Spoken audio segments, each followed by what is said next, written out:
केमती अच्छा पाने भलरे अच्छा ना सेमती भल था स्वागत करुच्ची आप फेवरेट चैनल सुपर स्टडी को। तो पाने +3 उत्कल यूनिवर्सिटी पिला आपंकर 18 तारिख रु एग्जाम स्टार्ट हो जाऊँगी।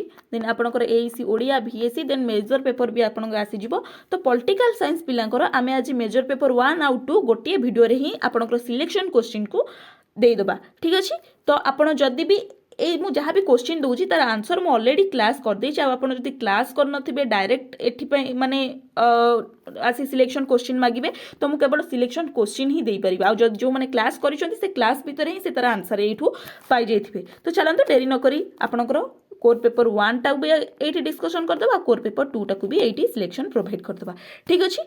चलते कौन देला कि राजनीति बा पॉलिटिकल कहले कौन बुझ राजनीतिर स्वभाव और परिधि को व्याख्या कर स्कोप आउ तार नेचर कौन अच्छी ताकू मध्य व्याख्या करिवो। तापर क्वेश्चन देला राजनीति दर्शन राजनीति बा पॉलिटिकल फिलोसफी और राजनीतिक सिद्धांत एवं राजनीति विज्ञान मध्य एटी तीनटा जिनस नहीं आसी। आइदर आपनकर राजनीति दर्शन सहित राजनीति विज्ञान पार्थक्य पचारि पारे, राजनीतिक सिद्धांत उपर राजनीतिक विज्ञान नहले राजनीतिक दर्शन सहित राजनीतिक सिद्धांत भी पार्थक्य पचारि पारे। हैला तापर क्वेश्चन को जीवा। तापर क्वेश्चन टा कौन देला तापर राजनीति और समाज मध्य संपर्क कौन संपर्क पचारि पारे, पार्थक्य भी पचारि पारिबो जोटा कि मैं आपको पढ़ेइछि।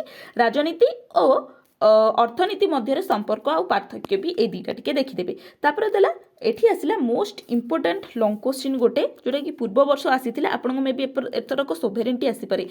कौन देला कि राष्ट्र कौन राष्ट्र उत्पत्ति राष्ट्र विकास विषय रे आलोचना करो। राष्ट्र कहले कौन बुझ राष्ट्र उत्पत्ति विकास विषय रे आलोचना करो।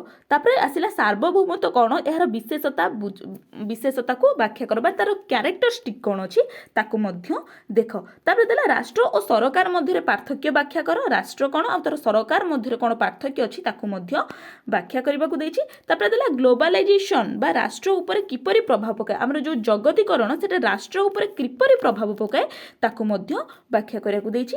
तापर क्वेश्चन देला कर्तृत्व बा पावर कर्तृत्व बा अथॉरिटी वैधता व्याख्या करो। एटा तीनटा जिंस मु एकाथरे नै आसीछि। एटा आपनकर वैधतार वैधताक व्याख्या कर पकई पारे, कर्तृत्व को व्याख्या कर पकई पारे, शक्ति जाको आमे कहथो पावर बा क्षमता को व्याख्या कर सेटा मध्य पकई पारे। मु से तीनटा को गोटे ये रे नै आसीछि। तापर देला अधिकार और स्वाधीनतार धारणा कहले कौन बुझ तमे अधिकार कहले कौन बुझ स्वाधीनतार धारा कहले कौन बुझ। तापर देला समानता और न्यायर विषय रे व्याख्या कर। समानता कहले कौन बुझ और न्याय कहले कौन बुझ सेटा मध्य तमे व्याख्या कर। तापर देला गणतंत्र कौन यार अर्थ और विशेषता व्याख्या कर। डेमोक्रेसी रो अर्थ व्याख्या करबो एवं तार फीचर्स किंबा कैरेक्टरिस्टिक भी पचारि पारे ता ऊपर मध्य तमे व्याख्या करबो। तापर कोन देला कि गणतंत्र रो मॉडल्स जो सब रहिला मु मॉडल्स को गोटे आकार रे नै आसीछि। कोन प्रतिनिधित्व गणतंत्र गोटे रही अंशग्रहणकारी गणतंत्र आलोचनामूलक गणतंत्र मध्य रही तो ताकू मध्य वर्णना करिवो। तापर क्वेश्चन देला कि गणतंत्र बहुत्ववाद बा प्लुरालिज्म और विविधतार भूमिका कौन रही ताकू मध्य व्याख्या करिया पई देछि। बुझिला। तापर एबे जिबे आमे कोर 2 को। एटा हैला आपनको कोर 1 रे केतेटा क्वेश्चन आपनको मु प्रोवाइड कर देली ना टोटली 14टा क्वेश्चन 15टा भी नुह टोटली 14टा क्वेश्चन एथुर ही आपनकर जहा आसीबो हैला। तापर क्वेश्चन आउ गोटे जिनस पिला माने मु कोन पाई सिलेक्शन दबाकू एते माने ये कारण सिलेक्शन टा पढ़िकरी तमे आगु को जाई परिबोनी। सिलेक्शन केमी दियासियो मु सब बेले कहै 100 मार्क माने एटलीस्ट से गोटे यूनिट रु 25 मार्क पचरिबो। आ जदी सिलेक्शन ए जो मु सिलेक्शन दउछि पिला माने ताकू जदी तमे सपोज किछि पढिनो ए सिलेक्शन रु पढी गले तमे सेही हाईएस्ट 32 किंबा 40 रखिबो।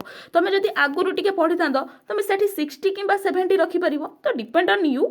मु मो काम करबा कथा तमे तमो काम करबा कथा मु बुझेई देली बस एतिकी कि आपनकु रियलिटी टा जणाई देली। तो चलंतु एबे आपनकर जो कोर 1 टा अछि कॉन्स्टिट्यूशन ऊपर सेटा को टिके देखि देबा। कॉन्स्टिट्यूशन कोन देछि फास्ट देला भारत संविधान रचना प्रक्रिया और संविधान सभार भूमिका व्याख्या करो। एमती क्वेश्चन आसीबो जदी भी ओडिया रे टिके बुझी परिबोनी इंग्लिश रे देखि देबो।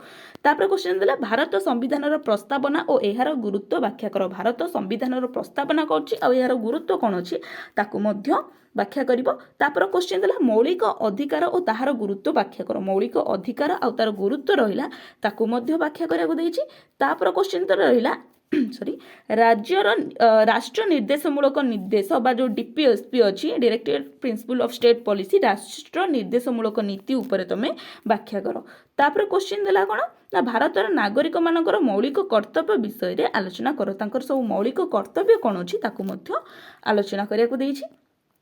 तापर देला भारत संसदर गठन और कार्य व्याख्या कर भारत संसदर गठन कौन एवं तार कार्य कौन ताकू मध्य व्याख्या कर आउ गोटे जिनस रहा आम सब भावे कि कोर 2 टा इजी अच्छी माने कोर 1 पेपरटा कौन थियोरी अच्छी कोर 2 पेपरटा इजी अच्छी बट से कोर 1 टा इजी क्वेश्चन आसे बट कोर 2 टा बहुत कष्ट आसे तो कोर 2 टा सब इनडायरेक्ट क्वेश्चन आसे अब आप रेट्रे टे देखिए पढ़ापढ़ी करेंगे आगुरी एटा उत्कल यूनिवर्सिटी ये जिनसटा तापर क्वेश्चन देला भारतर राष्ट्रपति शक्ति और कार्य व्याख्या कर भारतर जो राष्ट्रपति रही शक्ति एवं कौन ना कार्य को व्याख्या करने देला तापर क्वेश्चन प्रधानमंत्री और मंत्री परिषदर भूमिका और शक्ति को व्याख्या कर प्रधानमंत्री और मंत्री परिषदर रहिले तांकर भूमिका कौन आउ तांकर पावर कौन सेटा मध्य व्याख्या करिवो भारतर सुप्रीम कोर्टर गठन और कार्य मध्य व्याख्या कर कौन सुप्रीम कोर्टर गठन कौन रहा कार्य ताकू मध्य व्याख्या करने देला तापर से न्यायिक पुनर्बलन बा जुडिशियरी रिव्यू सेटा कौन आ बेसिक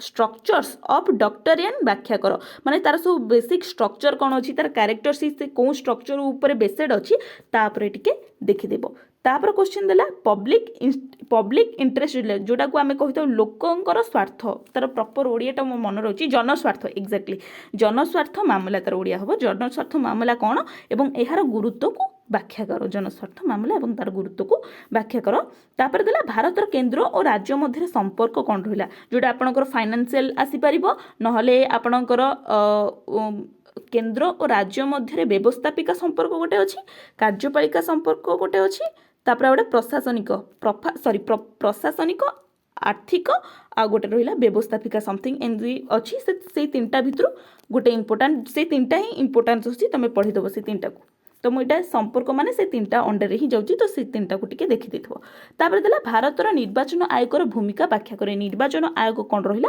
तांको भूमिका मध्य भूमिका मध्य टिके व्याख्या करदेव तापर आसिला आपण जो फाइनेंशियल कमिशनर आसिला आ सीएजी रो कार्य सीएजी रो होची ओडिया होची हमर कोन कहंती ताकू तो टिके ठीक से मोर मन पड़ुनी सीएजीटा टिके देखिदेव मो टिके माने मन कहते जीभ अगार अच्छी किंतु कहीपरि बट सेमती मोर मन अच्छी बट मु एक्सप्लेन करें से तो ये टिके देखिक आपन टिके कहीदेवे तापर देला नीति आयोग उपरे आपनको नीति आयोग और जीएसटी उपरे आपनको लिखिदेवे जीएसटी मोस्ट टाइम आपको 5 मार्किया ही पकाए तो आप 5 मार्किया 2 मार्किया भी प्रिपेयर हो पारे जीएसटी को नीति आयोगटा लंग क्वेश्चन आसीपे बहुत टाइम नीति आयोग भी लंग क्वेश्चन आसीपे तो यहाँ था आपंकर कोर 1 आउ कोर 2 टॉप सिलेक्शन जोटा कि 15 30टा ही आपको दे देछि तो आपन को VSC क्वेश्चन मु ऑलरेडी अपलोड कर सारी AECटा भी अपलोड हो सारी तो आप जल्दी रू जल्दी जाई से सब देखि नियंतु बहुत इंपोर्टेंट फॉर उत्कल यूनिवर्सिटी आशा करूँ वीडियोटा आपको बहुत हेल्पफुल होइथिबो जदि भी हेल्पफुल होइछि लाइक कमेंट शेयर निश्चित करदेबे रहिली नमस्कार जय जगन्नाथ।